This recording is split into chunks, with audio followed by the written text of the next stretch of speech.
Now we're going to work on the control curves. Now, the reason we use curves for our controls is because they don't render. And you could use geometry, but then it's very easy to get that geometry confused with renderable objects in your scene, and you know, it's hard for animators to see when they're shaded. So having a wireframe curved representation of these controls makes it really easy to work with. We're going to start off with just a simple NURB circle that we're going to turn into our foot control.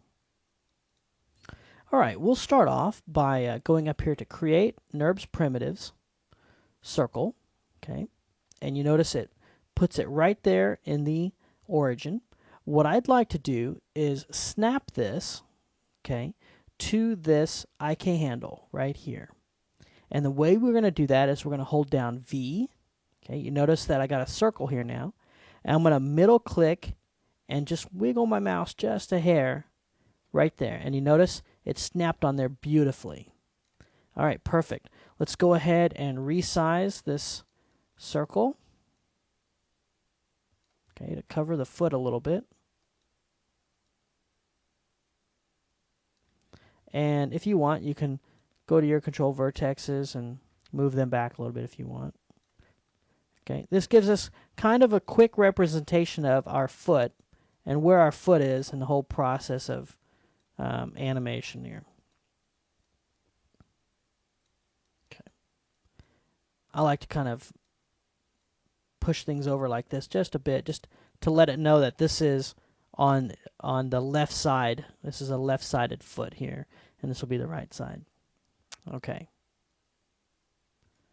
Now, this is very, very important. I'm going to add this to my shelf. Do you see how all these channels here, the translate channels and the scale channels, have numbers in them? Well, this is going to become very difficult for us to reset our rig because we're going to have to remember all these individual numbers.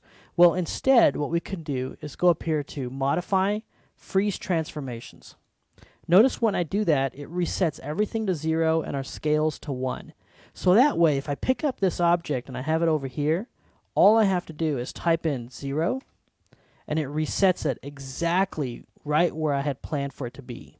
That is so important when you're working because, as you'll see, without doing this, our controls have really no control. They're doing their job, but we can't reset, and that becomes a real problem later on. All right, I'm going to do that. I'm also going to delete history. So Edit, Delete by Type, History. Okay, that's something that we're going to be doing a lot of. Now, let's go ahead and rename this to Left Foot Control. Okay, that looks good. And what we want to do with this left foot control is go ahead and add an attribute. Now, I know this is going to be a little abstract until we kind of get into it and use it, but what I want it to do is essentially put an attribute on here, just like scale or rotate or translate. I can make my own custom attribute, slap that on there, and then I'll duplicate it over. That'll just save me the time from having to add the attribute to two separate surfaces or two separate curves. All right, so we'll go ahead and do that first. There's two ways to do this. You can go to Channels, Add Attribute. Okay. You can also go up here to Modify, Add Attribute. Either way, whichever is easier for you. Okay, attribute name, we'll call this foot roll. It's going to be a float data type, so we can put in any type of decimal value or however we want to do that. Minimum is going to be -10, maximum of 10, and a default of 0. So we're going to set this up, hit OK, and you'll notice it pops up right here on our left foot control. So pretty cool. We'll go ahead and add this to our left controls. So that kind of cleans house a little bit. And now what I want to do is duplicate this over to the other side. So we'll just say Edit, Duplicate. And I'll open up my option box. At this point, I can put in a negative value, but I'd prefer not to. The reason being is I'm going to do a lot more duplicating later on, and I don't want to mess up any of these settings and accidentally mess those up.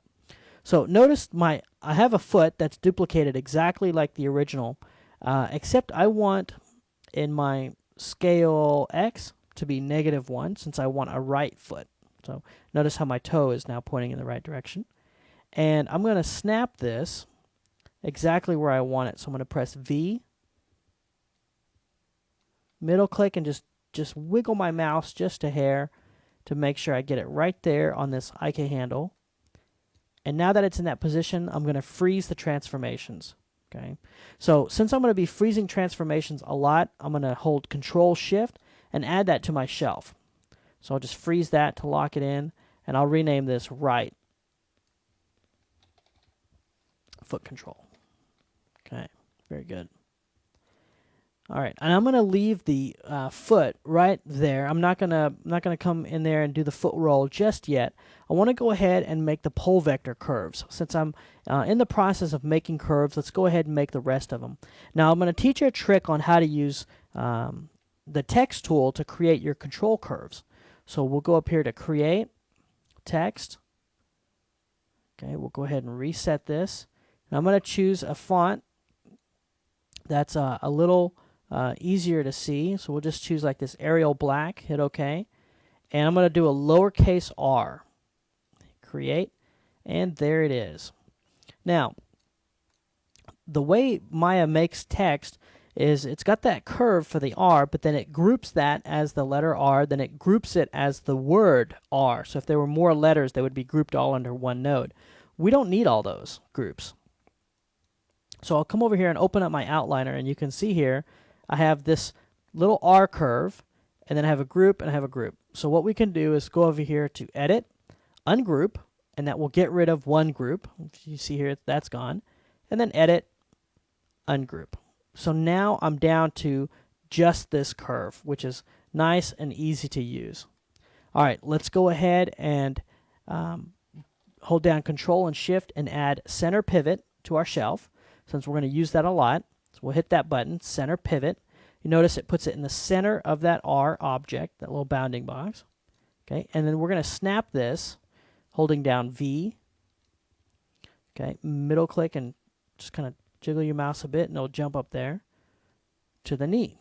Okay, so that's the right knee control. And we'll go ahead and put that in there. We'll call this the right control. All right, and we're not going to freeze transformations just yet. Let me go ahead and do the left one. So let's create text. We're going to do an L. Create. Now we're going to ungroup. We don't have to open up the outliner. I just wanted to demonstrate that for you.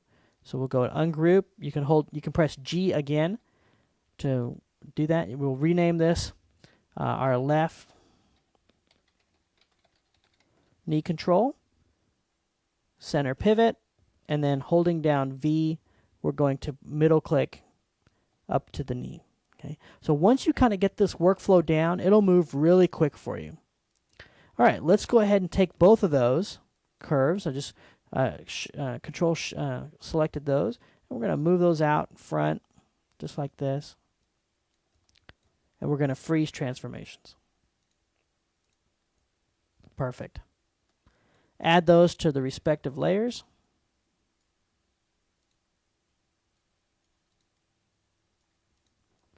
And those are set up now. So as you can see, drawing these control curves, really easy, really simple. It makes for the workflow to be a very efficient workflow. Now, I'll go ahead and create the pole vectors for each of these curves. Very easy to set up. Select the curve, shift select that IK handle down here, and then you'll go to Constraint, Pole Vector. And you'll notice it draws an imaginary line. Now, imagine this line to be part of the plane. So you go from here to the top of the hip to the ankle and back. You have 3 points. 3 points makes a plane. And what's useful about this? Well, watch. I can pick up my control here, and then I can use my pole vector to move the knee out and about. So if I wanted her to move her knees out, like say she's riding a horse, or move her knees in like she's nervous, I can do that with this control. Okay, so let me undo this back, get everything back here. I'll do the same with the left side. Select the curve, shift select the IK handle down here, constraint, pole vector, that one's done. Okay, if you select them in reverse order, it'll just give you a little warning down here, and you just reselect them in the right order. Okay, so those two are done. In the next lesson, we're going to talk about finishing up our foot control and getting our foot roll built.